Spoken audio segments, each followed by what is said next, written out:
Deixa eu dar só um início aí a gente continua e conversamos. É, Podblé, ou podcast do Candomblé. Estamos aqui sobre patrocínio de Onira Calçados e Pilão de Ouro. E Velas Invicta. E nós estamos hoje aqui com Balatales de Xangô, meu grande amigo, e vamos para um bate-papo. Ah, uma delícia. Benção, Pai, antes de qualquer coisa. Oxum Obrigado abençoa sempre a pelo bênção. carinho. A Irá nos abençoe sempre. Obrigado pelo carinho. Eu fiquei surpreso, não vou mentir, porque eu achei que fosse o Samuel. Quando eu vi que era o senhor, eu gosto do Samuel, mas o senhor eu adoro, eu admiro. Eu fiquei surpreso de ver que ia ser o senhor hoje que ia estar aqui. Ô, pai, o senhor é o comigo, primeiro que eu escuto falar que gosta do Samuel. Sério? Coitado. Mas eu fiquei feliz de saber que era o senhor.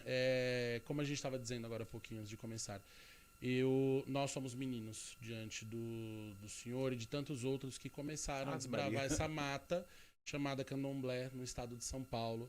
Né? Vocês começaram a percorrer um caminho para abrir, para que nós que estamos vindo agora pudéssemos dar continuidade ao trabalho de vocês. Então eu fico admirado e honrado de estar aqui com o senhor hoje conversando. Viu? Pai Thales, só agradecimento de verdade. Vamos começar assim uma conversa então, baseado nisso que o senhor disse. Como o senhor vê hoje o candomblé? Como o senhor vê essa chegada de tantos babalorixás novos que vêm chegando, se destacando e ajudando a preservar o que foi desbravado? Mas a gente tem dois pesos e duas medidas nisso. O que o senhor acha sobre esse pessoal que está aí hoje? O senhor finalizou a sua pergunta com algo que eu venho refletindo ultimamente. Nós temos uma faca de dois gumes, na verdade, né? Porque tem uma geração jovem que acredita, que está com garra, que está com força. Tocar uma casa de candomblé é algo que exige responsabilidade, existe critério, respeito às tradições. E tem muitos que estão aí para fazer isso, e que estão fazendo e lutando, e a cada dia galgando mais um degrau. Mas tem outros que preferem pular as etapas, como nós estávamos dizendo. E o pular as etapas, quando a gente pula uma etapa, não edifica, não constrói, entendeu? E acabam colocando os pés pelas mãos, pela vaidade do ser babalorixá, acabam entendendo e achando que ser babalorixá é somente ter muitos filhos, e ser babalorixá não é isso. Você ter, independente se você tem 1, 2, 5, 10, 1 milhão de filhos. É você acompanhar a vida de cada filho, é você se preocupar se a vida daquele filho está bem, se ele está indo adiante, se ele está progredindo, como está o caminhar dele, não só na vida espiritual, mas num contexto geral. E as pessoas eu vejo que tem alguns jovens muito comprometidos com isso, mas eu também vejo jovens que estão preocupados com os holofotes, que estão preocupados com apenas poder dizer eu sou Yalorixá, Babalorixá, ter ali aquela coisa midiática. Eu também estou na mídia, entendeu? Faço, sim, divido minha vida no Instagram, trago pessoas para perto de mim através da rede social, mas eu não faço da rede social a minha vida, entendeu? Eu uso ela para expandir o contato com as pessoas. Mas assim, a gente vive uma religiosidade de fato de ancestralidade. Exato. Então tudo para nós é ancestral.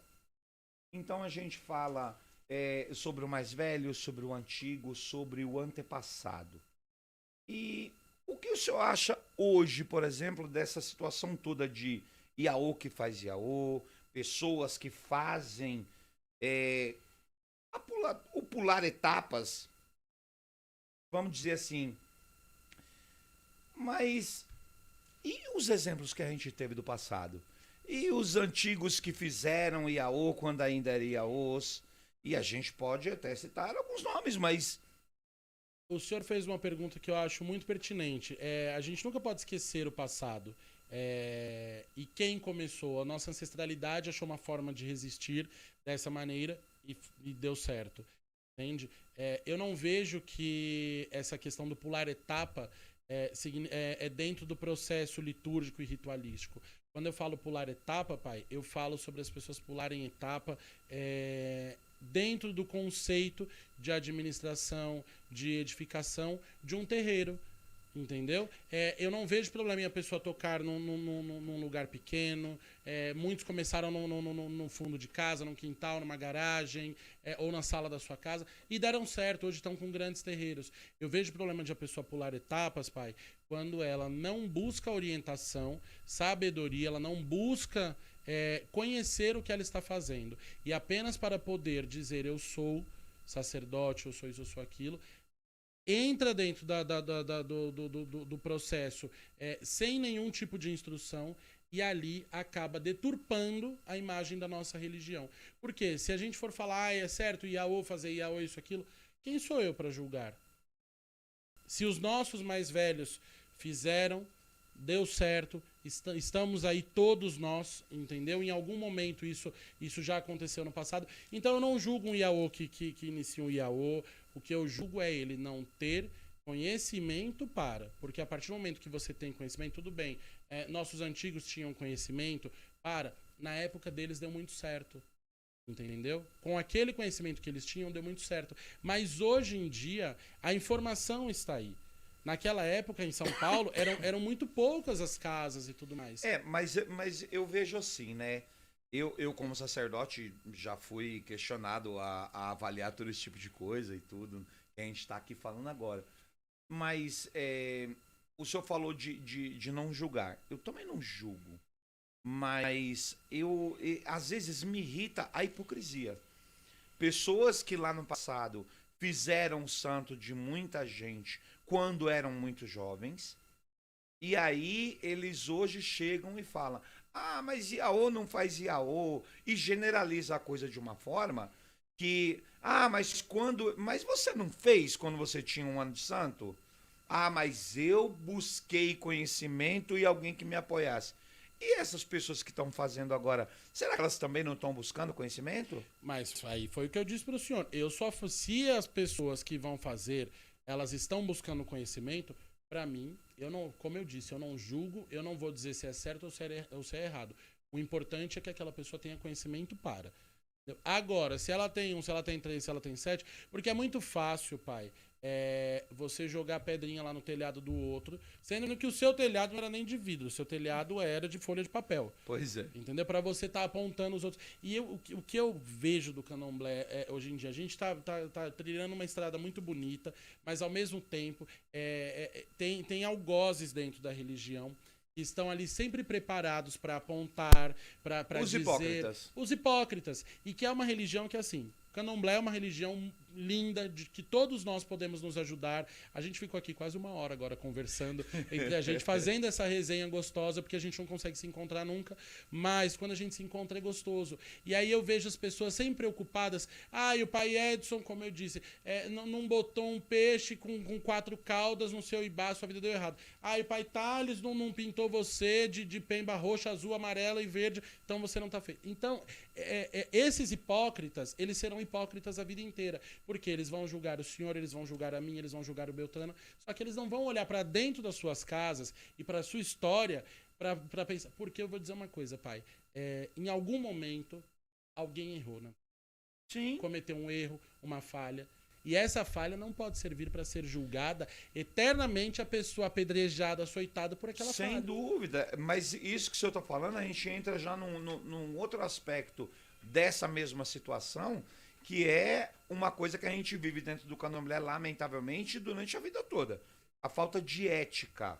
Exatamente. Né? A gente tem testemunhos dos antigos que uma pessoa chegava vamos dizer, só por exemplo, a Bahia Antiga, em que alguém chegava e ia lá: olha, eu vim jogar.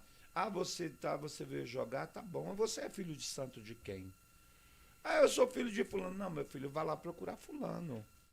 Hoje em dia, e de algum tempo para cá, as pessoas não têm esse tipo de discernimento ou de separação. Então, quando alguém... E essa falta de ética é uma coisa tão séria e difícil dentro do candomblé, que a gente vê as pessoas criaram uma expectativa parece que é uma lei. Tudo dentro do candomblé é maravilhoso, é correto, partindo do princípio que eu esteja fazendo. Exatamente. Porque se não fui eu que fiz, tá tudo errado. Faltou um peixe de 4 caudas, faltou uma mandioca amassada com 3 búzios em cima. E aí eles criam umas coisas que é desnecessário. E essa falta de ética termina prejudicando só nós. Exatamente. Mas se o senhor for olhar algumas casas matrizes na Bahia, o Gantuá, por exemplo. Gosto muito de falar do Gantuá, porque eu vim também dessa história, né? Meu pai de santo é filho da dona Edeusuíta de Oxuguinha, da Edeusuíta, né? Se o senhor chegar hoje no Gantuá, se eu chegar, se o Samuel chegar, qualquer um chegar, eu vim aqui para tomar obrigação, eu tenho 50 mil. A gente pode ter 100, a gente pode ter 200, a gente pode ter 1 milhão, a gente não toma. Entendeu? Por quê? Eu acho bonito essa respeitabilidade e essa forma também que eles têm de exemplificar o que é ética. Entendeu? Uma coisa... Eu falei hoje num story que eu fiz, né? Eu abri aquelas caixinhas de pergunta e uma pessoa me perguntou: eu tô insatisfeito com a minha casa, eu quero mudar de axé, isso, aquilo. E eu dei o conselho pra pessoa: procure seu pai de santo, converse. Porque muitas vezes você quer sair da sua casa de axé e o seu zelador sequer está sabendo que você está descontente com o axé, que alguma coisa te chateou. E aí, eu na condição de sacerdote, eu estou ferindo não só aquele meu irmão de fé, eu estou ferindo a mim também. Porque a partir do momento que eu apoio aquela pessoa sair da casa, eu falo: vem pra minha casa, vem cá que eu vou aqui, é maravilhoso. Você é a próxima vítima. Eu vou ser a próxima vítima, eu vou perpetuar isso dentro da religião, de que é muito fácil. Que já vem sendo assim. Exatamente. Mas também existem muitas casas que são de referência, eu posso dizer, que apoiam essas práticas e que incentivam essas práticas. E isso é triste para nós. São casas que elas são exemplos a serem seguidos, mas que muitas vezes elas também prestam esse desfavor à religião por incentivar práticas como essas. Piorou, por exemplo. Eu tenho essa segurança e eu gosto de bater no peito e dizer que eu sou filho do Jonirê, entendeu? Por diversas situações. Porque eu sei que, por exemplo, nunca um filho de santo sairia do Ojuairá para se tornar filho do Jonirê. Porque a manhana jamais daria obrigação no filho de santo meu. Entendeu? Mas eu vejo muitas casas onde o avô vai lá dar obrigação no neto, o neto passa a ser irmão de santo do filho e não sei o que, isso, aquilo. E aonde fica a tranquilidade de a pessoa estar frequentando o seu templo? É muito difícil. Porque aí eu tenho um filho de santo, eu tenho filhos, o senhor pode me dizer isso muito melhor. Eu tenho filhos que são babalorixás, que são ialorixás, tenho uma aqui inclusive comigo. Um filho de santo dela me procura: quero jogar com o senhor. Você não tem espaço para jogar aqui em casa, sua mãe é filha desse axé. Você não tem espaço. Aqui no Juairá você vem junto com a sua mãe tem que te trazer para jogar. Não, nem isso. Não, mas se ela tem que te trazer no momento da dúvida dela. Pronto, a partir daí sim. Agora, um neto de santo ter a oportunidade de jogar comigo ou de tomar um ebó, piorou de tomar obrigação em casa. E esse meu filho de santo que tem casa aberta, qual a segurança que ele vai ter? Entendeu? De ter o pai de santo dele no convívio dos filhos.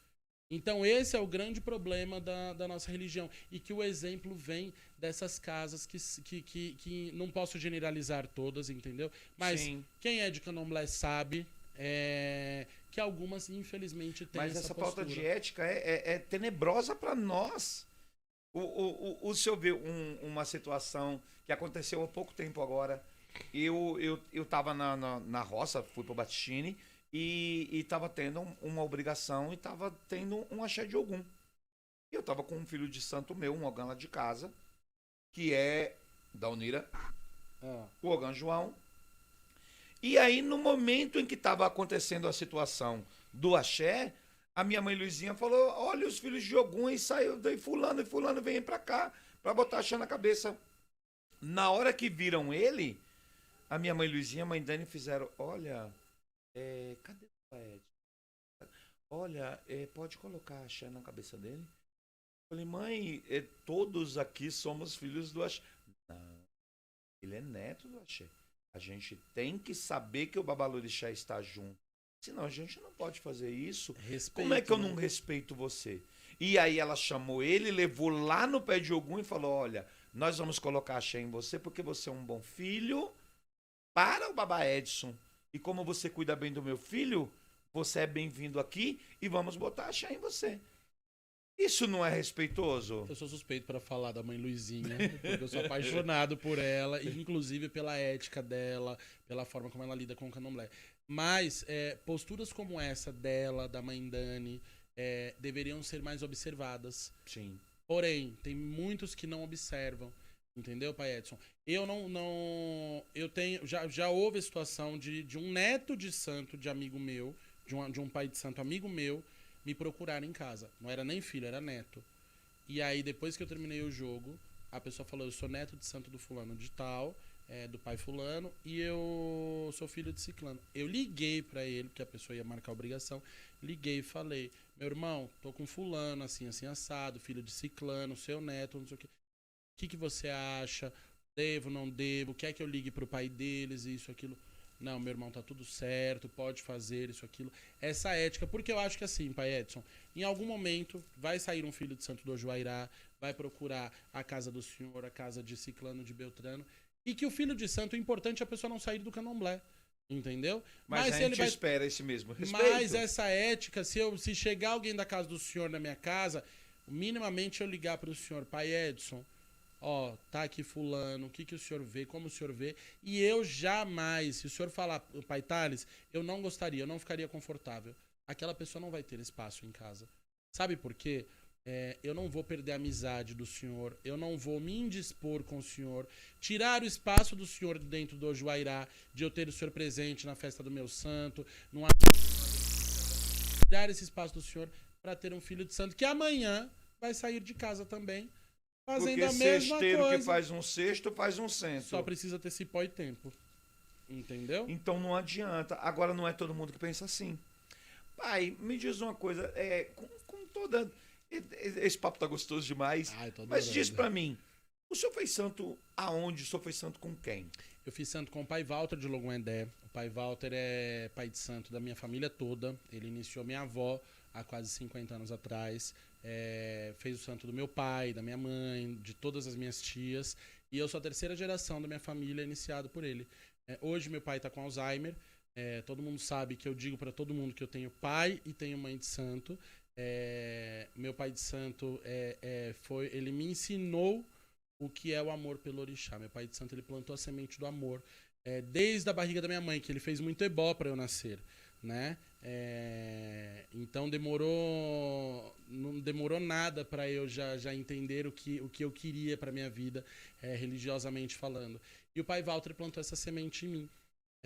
E eu digo que ele plantou essa semente, me ensinou a amar o orixá, e amanhã me ensinou a andar, na verdade, e seguir o meu caminho como babalorixá.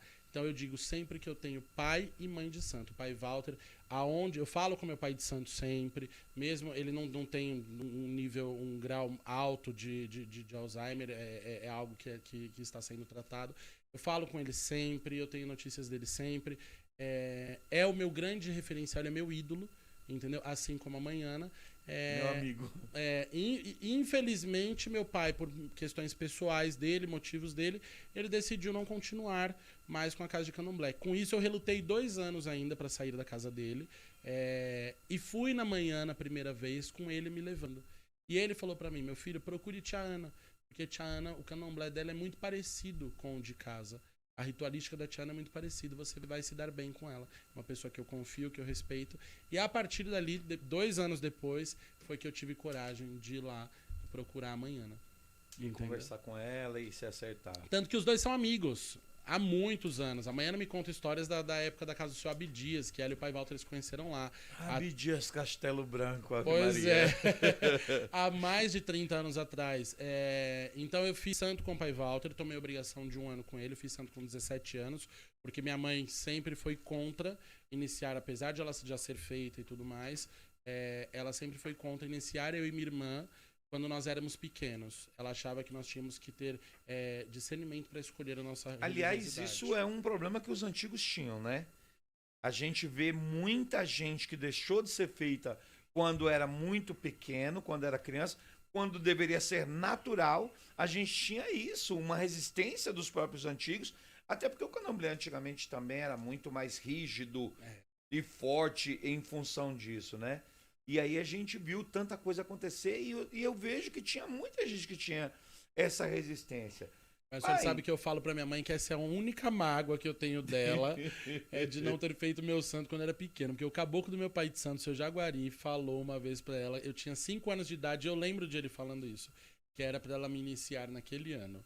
E minha mãe bateu o pé, falou que não ia me iniciar, que ela não ia fazer os filhos de santo, os filhos dela pequenos e tudo mais. E aí eu acabei fazendo santo com 17 anos só. Entendeu? Que foi quando ela achou que eu teria discernimento pra escolher. Tanto que assim, por um lado, não sei onde ela estava certa, onde ela estava errada, que eu me iniciei e minha irmã nunca quis se iniciar. Minha irmã preferiu seguir o kardecismo, respeita, gosta do candomblé, mas é kardecista. Sério? Sério. Mas ela chegou a fazer santo? Não, minha irmã nunca se iniciou. Meu pai se iniciou, hoje em dia é kardecista. Minha mãe tem 31 anos de santo, tomou 7 anos, tudo, e hoje em dia é evangélica. Ela é evangélica já há 8 ou 9 anos. Mas ela é uma evangélica que na última saída de Iaô que teve em casa, ela estava lá em casa, vestida de branco, não estava de saia, sentada na minha cadeira, inclusive. Só faltou tomar o nome de Iaô. Só faltou isso. Mas assistindo o candomblé. Então ela respeita muito. E ela é uma evangélica que é diferente. Eu falo pra ela que ela é diferente. Que eu falo pra ela, mãe, o que é Inhansã pra senhora hoje em dia? Ela fala, Inhansã é uma parte de Deus na minha vida. Ela não renega Inhansã, ela não abomina Inhansã, ela não tem nada disso. Ela fala, Inhansã é uma parte de Deus na minha vida. Hoje a minha fé é outra, mas eu nunca deixei de respeitar e acreditar quem foi Inhansã no meu caminho. Isso é muito positivo, isso é muito bom. Pai Thales, e como foi a sua transição de Iaô para sacerdote? A questão de abrir casa, cuidar de alguém, dar seguimento nisso. Porque eu tenho certeza que o amparo que o senhor teve com o pai Walter e com a sua família foi tudo muito maravilhoso. E aí nós vamos entrar numa polêmica, mas vamos lá falar sobre essa transição. Vamos. Como foi? Eu precisava tomar 3 anos, e aí eu comecei a frequentar, fiquei 2 anos frequentando a Casa da Manhã em todas as funções religiosamente, até eu conhecer a casa, me identificar. Eu não queria chegar e tomar obrigação. Eu queria criar uma identidade com a casa, com a comunidade, com a Manhana, com a Mãe Soraya, com a minha família de axé. E aí, passado isso, eu bati o martelo e na verdade, eu digo que não fui eu digo que foi Ogum e Airá, né? Que eu tava sobre a análise deles. Eles aí, que mandam. Não é? Nós somos meros instrumentos. E aí, eu tomei 3 anos, e aí começou o negócio. Eu falo que amanhã ela tem o dom de transformar as pessoas em pai de santo e mãe de santo.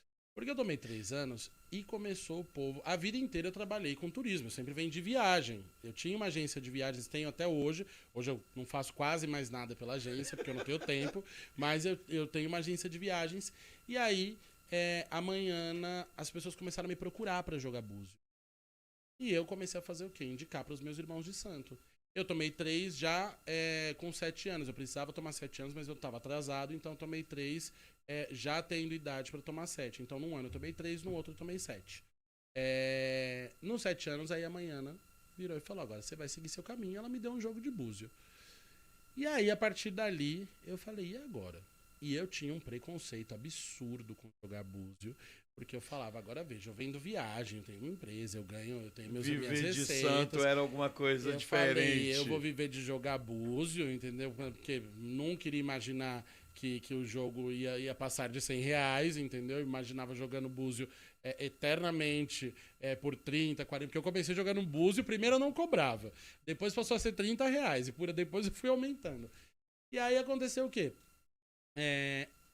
Eu comecei a jogar búzio com a Manhana, mandando, porque eu indicava para os meus irmãos de santo as pessoas para jogarem, levava lá no Paialá, indicava meu irmão Bruno, tudo, mas eu mesmo não atendia. E a Manhana me chamou um dia e falou, meu filho, pare de indicar para os seus irmãos, e não é por eles, é porque essa estrela é sua, assuma seu destino e comece a jogar seu búzio. E aí eu comecei a jogar. Aí eu te digo que eu já ouvi da boca dela, o que Exu trouxe para sua porta, não despreza, que vai te fazer falta amanhã. Pois é, aí, pai, eu comecei a jogar e eu tinha pânico de pensar que um dia eu ia dar obrigação em alguém. Porque eu achava que você colocar algo na cabeça de alguém, se você assumir um destino espiritual, seria algo muito sério. E eu não me imaginava competente, capaz de assumir o destino de alguém. Eu não me sentia competente nem com o meu destino, piorou com o de outra pessoa. Aí tá bom. E aí o jogo mandava eu fazer ebó, eu fazia ebó e tudo mais. Um belo dia o jogo mandou eu dar um bori numa pessoa. Eu falo, nunca vou me esquecer, Fernandinho de Oxum. Eu falei, jamais. E aí eu comecei aquela coisa, barganhar com o jogo, não dou o bori, não sei o que, um obi. Esqueceu o cliente e fica jogando. Eu fiquei ali conversando com o Oxum, e aí ficou acertado com o Oxum que eu ia dar um obi na cabeça dela só. Eu morava numa casa, não era uma casa de candomblé, era uma casa normal, que eu, pra poder dar bori, eu desmontava o escritório da agência, entendeu? De dia era agência de viagem, de noite era sabagi, era macumba, entendeu? Aí tá bom.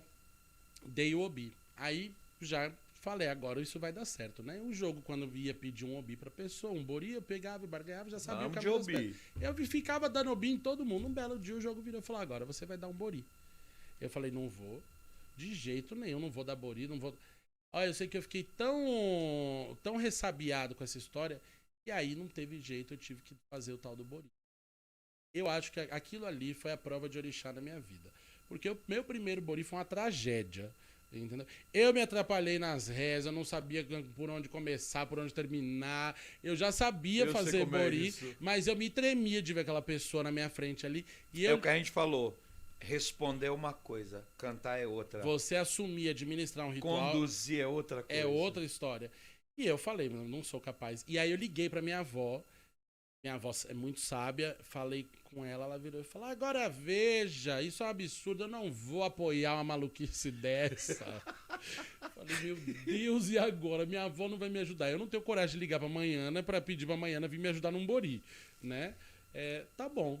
Aí liguei pra uma tia minha, e pra dona Eliana, que é uma senhora de Inhansã, que é antiga também. Tia Carnal.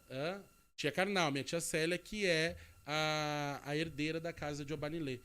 Quem assumiu a casa de Obanilê, na verdade, a mãe dela fundou a finada Minaquenã, casa de Egum, e o marido dela, meu tio Japa, quem é o Alabá de lá, e hoje em dia, enfim.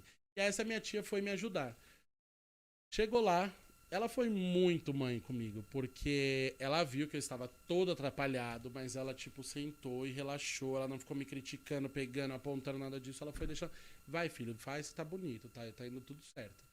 E aí, quando eu terminei o bori, ela falou, ó, você errou nisso, naquilo. Mas eu fiz o bori da pessoa pedindo mais por mim do que pela pessoa. Que o orixá não deixasse acontecer nada de errado na vida dela, minha gente. Me ajuda, pelo amor de Deus. Eu sei que o bori foi tão bom pra menina que a menina conseguiu sair do emprego, ela montou uma empresa, foi morar em outra cidade, enfim. Foi muito bom pra ela esse bori. E aí eu comecei a fazer bori. E aí, dali foi. E aí, a partir disso... E por onde passou um boi, passou uma boiada. Aí comecei a fazer. E em casa tinham os orixás da minha família já. Eu tinha um quartinho de santo lá, e uma casinha de Exu, e tinha os orixás da minha família. E um belo dia, Ogum pediu para que eu desse 2 frangos a ele e Oxóssi também. Liguei para o irmão de santo meu. Eu nunca gostei de fazer nada sozinho. Sempre gostei de ter um amparo. E até hoje, quando eu vou fazer algo que ainda não é da minha alçada, eu corro no pé da cama da mãe de santo. Minha velha, como é que é tal coisa? Qual é a palavra? O que, é que eu tenho que fazer? Isso é muito bom. Entendeu? Porque a gente não sabe tudo, pai. Entendeu? E ter família é a melhor coisa. Pois e eu não tenho vergonha de dizer pai, isso. E me diz uma coisa, com essa coisa de família, né? O senhor tem uma tia carnal que herdou a casa da finada Minaquenã, que é um grande axé de São Paulo, uma grande tradição, e hoje também a tradição de Egum, com a Banilê e essa coisa toda. O senhor bisneto do Cantoá, o senhor vem de uma longa tradição, a sua família toda, dentro do candomblé. E aí, eu estava falando sobre polêmica. Nesses últimos tempos, tiveram algumas situações desagradáveis, polêmicas envolvendo, inclusive, o senhor, no meio dessa situação toda, com problemas com a família que o senhor foi acolhido, que é a casa de Oxumaré. O que o senhor fala pra gente sobre essa situação desses trâmites todos que aconteceram, que o senhor terminou sendo envolvido e tudo? É muito... Em primeiro lugar, eu vejo que é muito triste. Foi muito triste tudo que aconteceu. Inclusive, eu conversei com o pai PC na oportunidade e com o Babá Ebé, com o Leandro, sobre o que houve. Por quê? Eram problemas internos deles e que ali eu fui vilipendiado também, porque não é novidade para ninguém. Eu tive um relacionamento de 1 ano e 8 meses com o Leandro, um relacionamento sério, estável, de 1 ano e 8 meses, que foi público esse relacionamento. Porém, nós começamos e nós terminamos a nossa relação e sempre eu procurei manter o respeito com as casas de candomblé, né?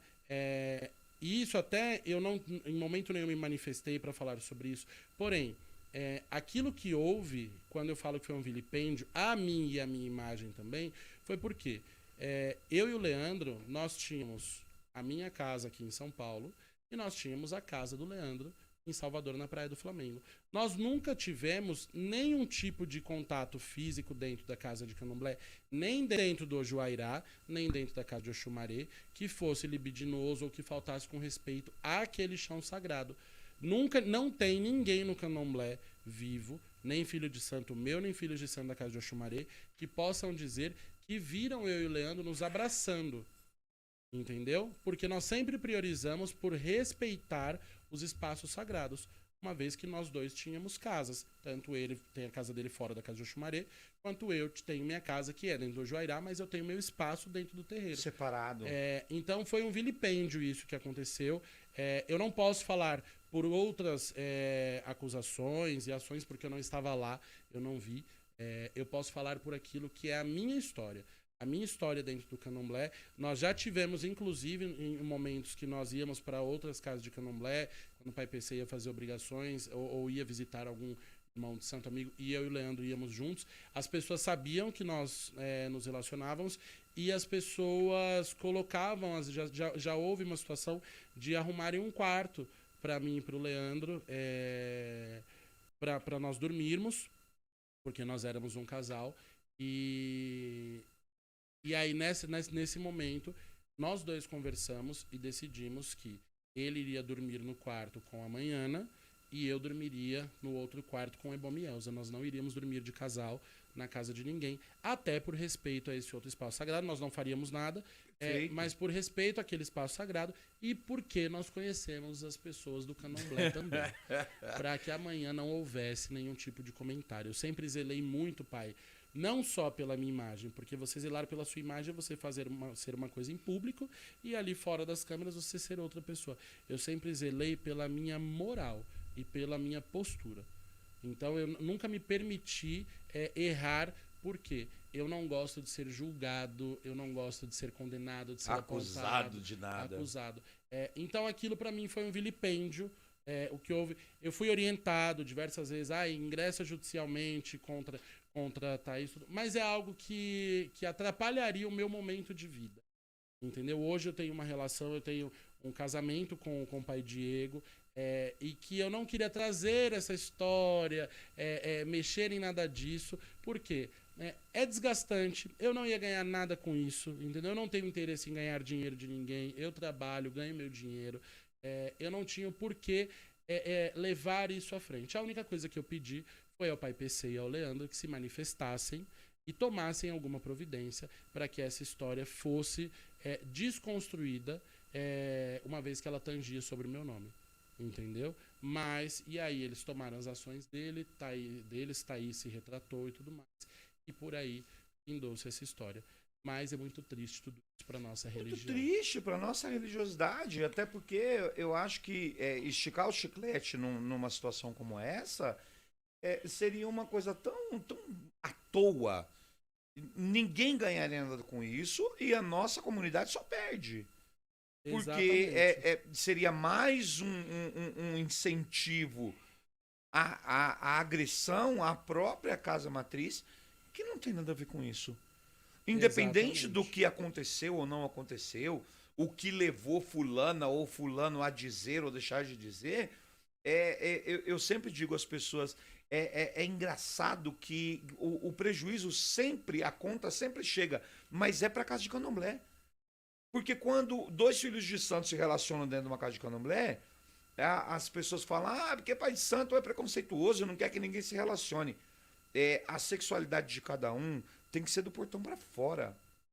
Quando as pessoas começam a se relacionar dentro da casa de candomblé, não é que o candomblé não quer a união, não quer família, não é nada disso. É porque É que as pessoas começam, terminam, e o problema é, quando acaba, todo mundo sai um falando do outro, e ninguém volta na casa de candomblé. Prejuízo é da casa. Quem paga é a casa de candomblé.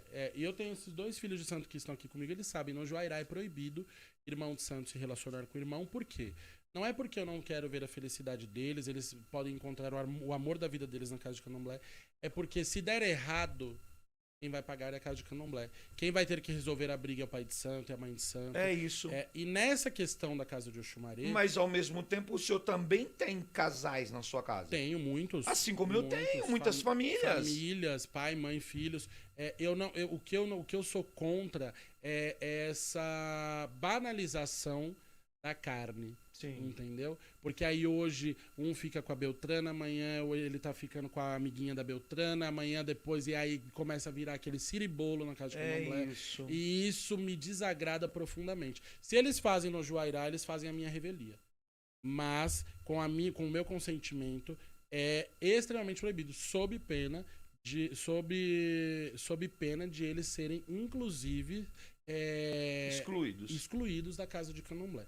Entendeu? Porque eu não quero esse tipo de prática, não condeno as casas que permitem e tudo mais, mas no Ojoairá é um templo sagrado. Lá ninguém tem que ir para olhar para o irmão. Eu nem acho que a permissividade deveria ser tão repudiada, mas quando a gente permite tudo, também fica difícil, né? Porque eu tenho muitos casais na minha casa. Pessoas que já chegaram casadas. Uhum. Pessoas que se conhecem dentro da minha casa. Eu não sou a favor. Eu não sou fiscal da sexualidade de ninguém.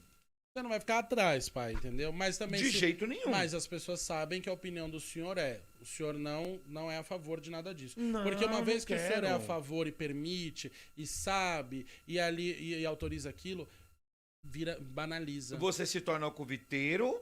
E o próximo passo é a briga, a desconstrução, a coisa toda, e a casa de candomblé que paga.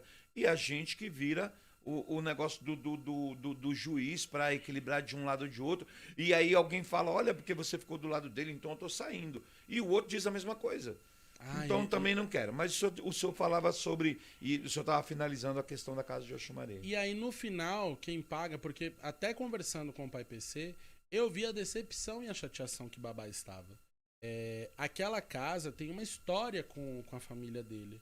Uma história de resistência, de luta, de sofrimento, de familiares dele que deram o sangue ali. E Babá também dá o sangue dele por aquela casa. Sim. Babá vive, respira, dorme e acorda da casa de Oxumaré. E eu vi a decepção que ele estava de ver, não a situação entre as pessoas, de ver o nome da casa de Oxumaré envolvido. E assim, quando as pessoas falam casa de Oxumaré, invariavelmente estão falando do orixá. Sim. Entendeu?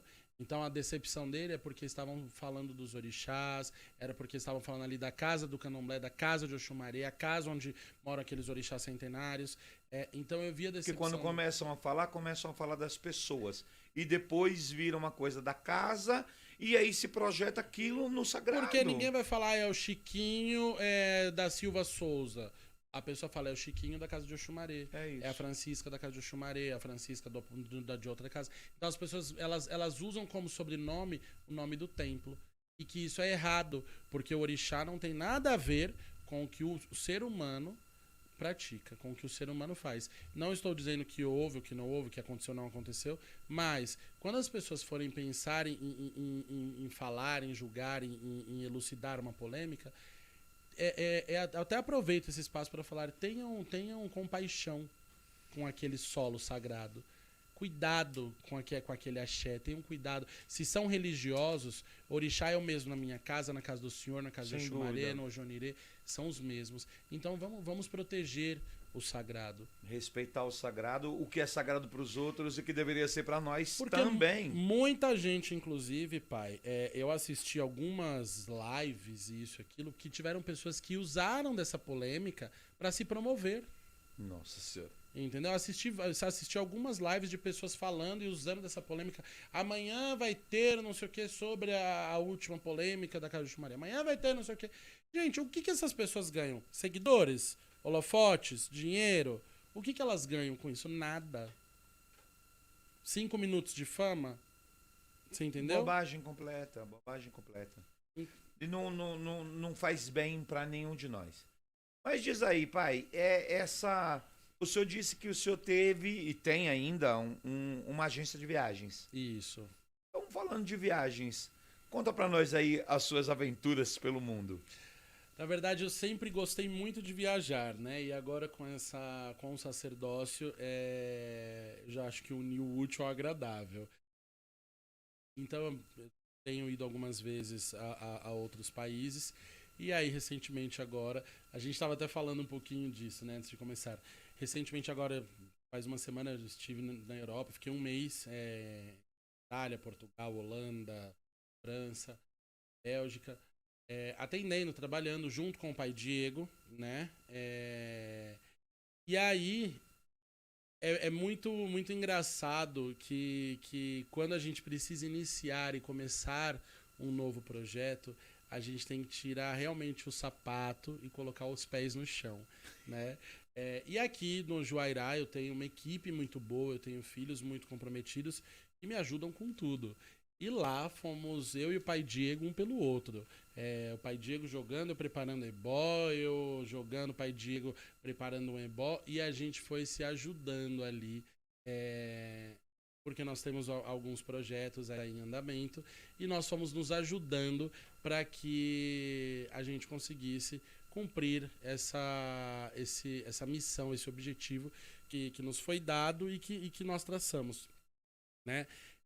Mas é muito engraçado que a gente deixa de viver da forma como a gente vive aqui em São Paulo para viver o outro lado da moeda também, que é o pai de santo que tem que saber fazer de tudo um pouco. Então a gente tem que saber preparar uma comida, a gente tem que saber ir pro mato buscar uma folha, a gente tem que saber enrolar uma caçá, preparar um ebó do começo ao fim, limpar a cozinha, passar o ebó no cliente, levar para despachar. E era eu e o pai Diego fazendo tudo isso. Coisas lá. que a gente não tem o costume de fazer no nosso dia a dia. Não. Mas para ser babalorixá tem que saber fazer tudo isso. Até para poder saber mandar, você tem que saber fazer. Exatamente. E com toda essa coisa, o senhor teve alguma dificuldade além dessa situação de ter que jogar, preparar o ebó, buscar a folha, essa coisa. E a entrega depois, porque eu tenho algumas pessoas na Europa, que eu atendo há muito tempo, tenho filhos de santos que são feitos, que vivem lá e tudo, e eles falam muito sobre as leis, a polícia, o policiamento ser muito rígido nesse sentido, né? De entrega e essa coisa toda. A gente tem que tomar sempre muito cuidado, e eu até respeito e entendo a forma como o europeu enxerga as religiões de matriz africana, porque eles não têm o conhecimento da cultura. Então, qualquer coisa do tipo, eles já preferem generalizar e englobar ali na bruxaria, no satanismo, em algo do tipo, né? E até a gente conseguir desmistificar tudo isso, leva tempo, né?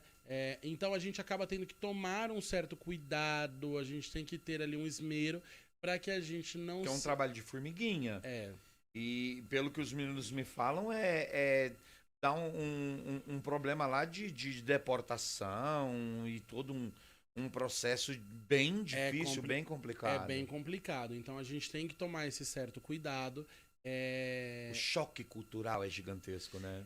Pai, mas se o senhor for olhar até aqui no Brasil, às vezes eu vejo aquelas pessoas aquelas coisas na internet que postam em grupos, as pessoas que colocam a cabeça de um cabrito na rua, 7 alguidares com 7 cabeças de cabrito, frango morto e tudo mais, ali no meio de uma encruzilhada, numa zona totalmente urbana. Para qualquer pessoa que não conhece a cultura e vê algo dessa forma, a pessoa vai se assustar, vai se chocar, vai se intimidar. E isso porque no Brasil já é mais popular as religiões de matriz africana. Imagina para um europeu que não tem esse costume de ver isso. Então a gente tem que tomar cuidado até no formato do ebó que a gente faz lá. Por quê?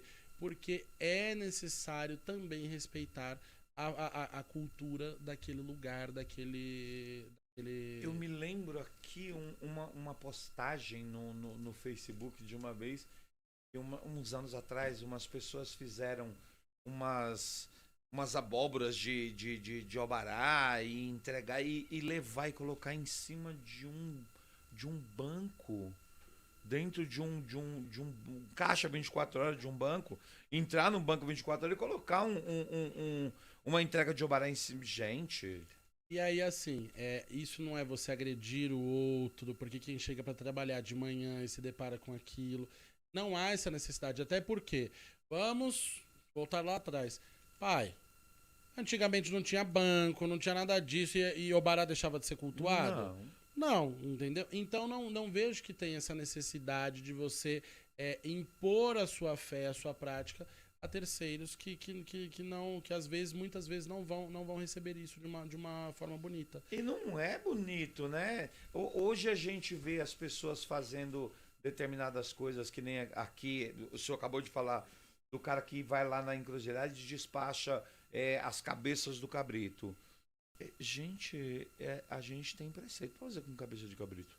Exatamente. E aí não dá pra gente entender. O candomblé que eles praticam é muito remoto do que a gente está acostumado. Eu sempre falo, pai, que no final de tudo, os rituais se falam. Então, Sim. se o senhor for participar de um orô em casa e eu for participar de um orô na casa do senhor, vai chegar um momento em que eles vão se conversar. Sem que dúvida. eu vou compreender o que o senhor vai estar fazendo e o senhor vai compreender o que eu estou fazendo. Com todas as peculiaridades, particularidades Exato. e diferenças. A gente vai conseguir se compreender. Por quê? A tradição não muda. Pode mudar uma reza daqui, outra dali. Um detalhe daqui, outro dali. Mas, no frigir dos ovos, a gente chega num denominador comum. Por isso eu falo da falta de preparo lá do começo que a gente estava falando. Aqueles que não são preparados, que não têm o discernimento, que não têm o conhecimento para praticar a religião, é que faz esse tipo de coisa. Porque aqueles que são sérios, que sabem o que estão fazendo, jamais colocariam ou teriam práticas desse tipo. É porque quem é que vai dizer vai dizer para mim que isso é um ensinamento ancestral? Até porque nossos lá ancestrais, atrás eles utilizavam tudo. Como é que essas pessoas tinham condições primeiro que era um evento matar um cabrito. Era carne para todo mundo poder comer. Pai, eu fui pra África em 2018 e a gente participou de um orô de Lissá. E nós não vimos pra onde foi o cabrito. Quando terminou ali, na verdade eu não estava nem terminando de rezar. Quando terminou ali o orô, evaporou. A gente não viu pra onde foi. Mas eu imagino, pela necessidade que eles vivem ali, aquele cabrito virou uma festa. Porque a comunidade já deve ter preparado, levado aquilo. E esse orô foi onde, pai? Foi em Ouidá. Foi nas terras do antigo Daomé. Benin. Né? Isso, no Benin. E eles fizeram esse orô de Lissá para que já tinha uma programação, acho que desse orô, e eles permitiram que nós assistíssemos, né? E foi tão engraçado isso, até porque eu quis praticar, porque para eles não tem essa ritualística que nós temos aqui no Brasil. Para eles a coisa é muito menos complexa, né? E aí aconteceu o que? Eles deram lá o chão de barro, eles deram umas esteiras pra gente sentar, e eu tava com a manhã, o pai PC também estava. Eu falei, bom, por via das dúvidas, eu não sei o que vai acontecer aqui. Fui lá e fiquei de surran. Já era ebome, mas fui lá e fiquei de surran também. Falei, eu não vou seguir a prática de casa, né? Claro. Tava todo mundo assistindo e o besta lá de surran, entendeu? Mas eu falei, pelo menos o orixá sabe que eu fiz minha parte, né? Mas todo mundo o meu ritual. O meu ritual era ficar de surran, era não assistir. Fiquei lá de surran, não assisti nada. Não vi o que aconteceu naquele orô. Só vi a hora que terminou ali, que eles estavam rezando, que aí alguém me chamou. Eu levantei, que eu não vi onde tinha, já não vi mais a cara do cabrito. Não sei nem pra onde foi o cabrito. E a Maiana falou pra mim, meu filho, você viu que desapareceram com o cabrito? Maiana foi muito engraçada nessa viagem, gente. Ela é um caso à parte. Ela é muito espirituosa. Conta pra gente, pai, umas histórias da Tiana. Tiana é uma pessoa maravilhosa, que eu graças a Deus, sou um privilegiado de ter tido acesso. em vários momentos, tudo. Mas a gente sempre tem uma história inusitada com a Tiana. Aí eu tenho algumas. Eu sou fã dela. Amanhã né, é uma caixinha de surpresa. Você nunca sabe quando. Qual vai ser a reação dela. Às vezes, situações que você fala, agora Mãe de Santo vai tirar uma tira do meu couro. Ela leva e ela reage com uma tranquilidade. E outras situações, ela que são mínimas, ela pega e ela tem ali um rompante. Teve uma vez que eu cheguei para as águas de Oxalá. Tanto que aquilo ali me traumatizou. E quando é função de Oxalá no Jonirê, eu evito ficar perto da Mãe de Santo, porque eu acho que ela se transforma. E aconteceu o quê? Eu sempre gostei a gente que é pai de santo, a gente gosta de ganhar um presente, isso aqui, mas a gente gosta de ganhar o dinheirinho na nossa mão, né? Porque ali a gente já tem um destino para aquele dia, aquela coisa. Isso. E eu também sempre gostei de fazer isso com a minha mãe de santo. E eu falo que eu tenho sorte com ela, né? Porque eu dou um dinheirinho pra velha, eu já ganho ali, alguma coisa acontece que eu ganho um dinheiro depois. E aí ali eu levei aquele agrado pra minha mãe de santo, tomei a benção dela ali já naquele truque e botei na mão dela, na sala, sem ninguém ver. E tava cheio de gente na sala, né? Era hora do jantar, sexta-feira e tudo mais. E tinha um monte de gente sentada no sofá, assim. E aí, quando eu botei o dinheiro na mão dela, ela falou, olha, sujeito. Tomei a benção, bati a cabeça, botei o dinheiro e fui saindo. Ela parou a sala, olha, sujeito. E chacoalhou, assim, as notas. Vocês parem de me dar esses dinheiro amassado, porque eu conheço vocês. Depois vocês vêm dizer que me deram 1.000, 5.000 e tudo mais. E vocês me deram R$10, R$20. Eu não sou mulher de ficar levando na... Ela acabou comigo ali. E eu me abaixei e eu queria cavar um buraco ali e enfiar minha cara dentro. Porque eu não sabia o que fazer. Eu não sabia se eu tentava explicar, eu não sabia se eu pedia perdão, eu não sabia o que fazer, porque amanhã ela consegue deixar a gente não tem palavra diante dela. Né? E não é porque ela é grosseira nada, é porque a gente se sente realmente pequenininho perto dela. Eu não sabia o que falar, mas eu fiquei abaladíssimo, né? Eu já queria, nossa, subir, só descer no dia seguinte pra hora do orô. E aí eu tava arrasado lá fora, sentado no pé do caboclo, literalmente chorando no pé do caboclo. Ela veio passando. Tá bravo com mamãe, é? Eu olhei pra ela e falei, mas eu não entendi nada por que a senhora fez isso. Ela virou e falou, meu filho, aquilo não foi nada pra você. O Lano que tava sentado do meu lado tinha que me dar um dinheiro, entendeu? Eu dei pro seu irmão de santo, levei, ele me deu no envelope. Eu dei pro seu irmão de santo o dinheiro que fulano tinha que me dar. Ele pegou, o seu irmão de santo levou, decidiu conferir no meio do caminho. Voltou e falou, mamãe, aqui só tem tanto. E aí, eu fui conferir e tava faltando. Só que se seu irmão não conferisse, ele ia dizer que tinha dado tudo, tinha sumido dinheiro. Então, ali naquela história, foi a forma como eu arranjei de poder dizer tudo que eu queria a ele. E aí, ali, eu falei, meu Deus do céu, manhã, a senhora faz um negócio desse, eu já fiquei achando que era comigo tudo aquilo. Eu conheço isso. Sabe como chama isso na Bahia? É a cultura de mate uma puta pra fazer exemplo às outras. Pois é, nossa. E sabe de onde saiu essa cultura dela? A gente estava uma vez em casa conversando e aí o Pai Pérez falou assim, olha, tem uma história da Bahia e disse que aconteceu assim. E um dia, mãe menininha mandou chamar e falou com mãe Simplícia que ela precisava de ajuda lá em cima e elas eram muito unidas. E aí mãe Simplícia mandou tia Ana subir. Tia Ana era Iaô, recém-feita, sobe pra lá. E subiu, mas a menininha era do Oxum. Era matreira, ela ficou. E ela sabia que a tia Ana tinha apanhado. Aí ela começou a falar. Simplícia é isso, é grossa, é isso, é aquilo outro. E a tia Ana caiu na história. E abriu o coração. Aí foi dizendo um bocado de bobagem. Nessas bobagens todas, no final do dia, a mãe Simplícia subiu para buscar Iaô e mãe menininha descascou ela quando a mãe Simplícia chegou.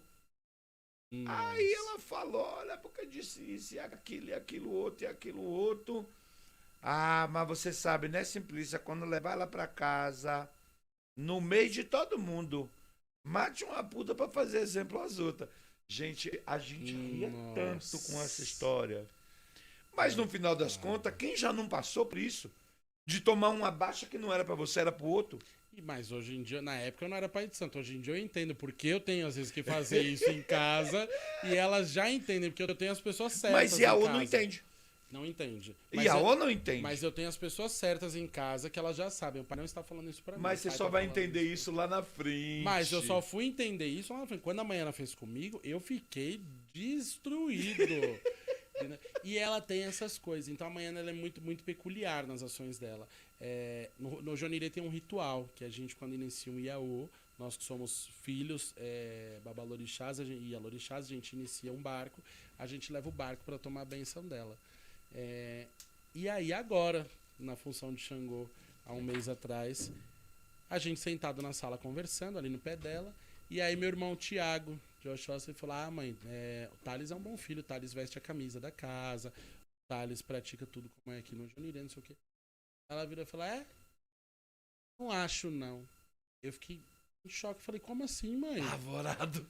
Aí ela virou e falou, nunca vi você trazer um barco de Iaô seu aqui pra tirar um currã pra mim. E aí ali eu parei assim, eu pensei, mãe, mas a gente tá em pandemia. Eu vou ficar trazendo esse monte de Iaô aqui pra quê, mãe? Aí ela virou e falou, aí ela ficou nervosa, ela virou e falou, não importa, existem tradições no candomblé que não se quebram. Correndo de longe. E essa é uma delas. Eu falei, nunca mais. Tanto que eu estou organizando, e aí vocês ainda vão ver essa foto na internet. Que eu falei que eu vou pegar um ônibus com todos os barcos que eu iniciei já. Que não foram ainda. E não foram ainda. Vou descarregar na porta do Jonirê, sentar eles no barracão e falar, agora vocês puxam cada um a reza do Currã. Entendeu? Que eu não vou mais tomar baixa da minha mãe de santo por causa disso. Mas ela falou isso. Então ela é muito peculiar. E ao mesmo tempo ela é muito carinhosa. Amanhã ela já tiveram situações de eu chorar. Ela é de Ogum, né? Então ela é mais fechada. Já houveram situações de eu estar ali no pé da cama dela e eu chorar. Eu não choro com ninguém. E ela fala, levante, sujeito. Levante, porque você é meu filho de santo. Não vai ter nada que aconteça comigo. Ave Maria. No Ojuairá, quando foi a inauguração do Ojuairá, essa é uma outra história que nunca vou esquecer. Vou levar pro túmulo da minha mãe santa. Tava aquele negócio que tinham denunciado a casa, porque ia ter candomblé depois das 10 horas da noite, que não podia depois das 10, a polícia ia invadir, ia tirar os atabaques, não sei o que, e eu com a inauguração do Ojuairá pronta, a casa lotada de gente, às 9 horas da noite veio essa notícia. E aí ligou uma pessoa para Maiana, um advogado, ligou para Maiana e falou, estou muito preocupado com a senhora, porque a polícia vai invadir este candomblé às 10 horas da noite, e eu estou preocupado com a imagem da senhora, não sei o que. Ela falou, veja bem, doutor fulano, lhe tenho muito carinho, muito respeito, mas já foi o tempo em que eu participava de candomblé com medo da polícia invadir. Eu sou Ana de Ogum. Esse candomblé vai pra sala hoje, esse atabaque toca. E daqui, se meu filho sair algemado, é ele numa algema e eu na outra. Mas esse candomblé acontece hoje. Arrume esse amalá, bota essas meninas no barracão que esse candomblé vai começar agora. E o candomblé da inauguração do Ojuairá foi até as 4 horas da manhã e a polícia não apareceu. Não teve polícia. Mas dali ela já falou, pega uma tigela, bote isso, faça aquilo, fulano, Wagner, meu filho, venha pra cá, vá pra rua, vá pra fora da casa, leve isso em uma encruzilhada, outra na outra, faça isso, vá no quarto de Xangô, faça isso. Dali ela já saiu dando um bocado de ordem, entende? E o candomblé aconteceu e a polícia não apareceu no Ojuairá. Não achou o caminho. Não achou, porque ela foi... Eu digo, amanhã ela é feiticeira. Olha, eu só tenho boas recordações de Ana. A gente... eu fui muito amigo do final Zé Luiz, que é o babá Zé Luiz de Oxóssi, que era o... Ele era primeiro rombono Iaô, dela, né? O rombono dela. Eu não gosto dessa palavra. Sério? Não. Mas era o primeiro Iaô dela. E a gente teve muita amizade durante a vida inteira, desde a época da Vila Verde. A gente foi amigo de muitos anos, assim, de verdade. E eu conheci ele na Vila Verde porque eu frequentava muito aquela região, morava na Zona Leste a minha vida toda. E eu era amigo do Calbaqueci, então eu tava sempre por ali. E aí, nos 30 anos dele, a Tiana foi lá pra fazer o candomblé dos 30 anos dele e tal. E aí, na hora de começar a roda, eu fui pro Orô, eu fui pra semana, eu tava lá a semana toda. Mas na hora de começar a roda de Xangô, tava ela, a tia Valquíria, tava uma galera. A tia Valquíria eu já conhecia, mas eu nunca tinha tido uma proximidade intensa com a tia Ana. E aí era a roda de Xangô dos 30 anos do primeiro filho de santo dela. E aí a gente naquela tensão, o Zé Luiz estava muito nervoso e tal. E aí vamos começar a roda de Xangô.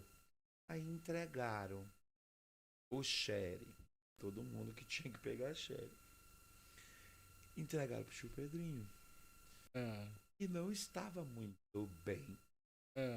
Você já conhece. E aí começou o negócio da roda. Ele cantou a primeira cantiga, ele cantou a segunda. E aí ele foi meio que esmorecendo os joelhos. Eu encostei do lado dele e juntei o tio Pedrinho comigo. Ele abriu a mão, o Sherry foi cair, eu segurei e continuei cantando. Eu cantei a roda toda com o tio Pedrinho no braço e o Sherry na outra. E a gente seguiu. O candomblé terminou, a roda chamou o santo dele, chamou o santo de todo mundo, aquela coisa. Desce, nós descemos, acomodamos o tio Pedrinho num canto e tal. Já não, onde já estava reservado para ele se deitar, aquela coisa toda. E aí a tia Ana parou, aquela coisa toda, olhou e desceu lá embaixo e falou para mim, né? Falou, meu filho, existe coisas na vida que a gente procura uma maneira de pagar. E quase sempre a gente encontra um valor. Mas você superou alguns limites hoje que não existe dinheiro no mundo que eu conseguiria pagar. Você não deixou meu irmão passar uma vergonha. Você não deixou a peteca cair. E apesar da sua amizade com o meu filho, você segurou uma coisa que não era responsabilidade sua.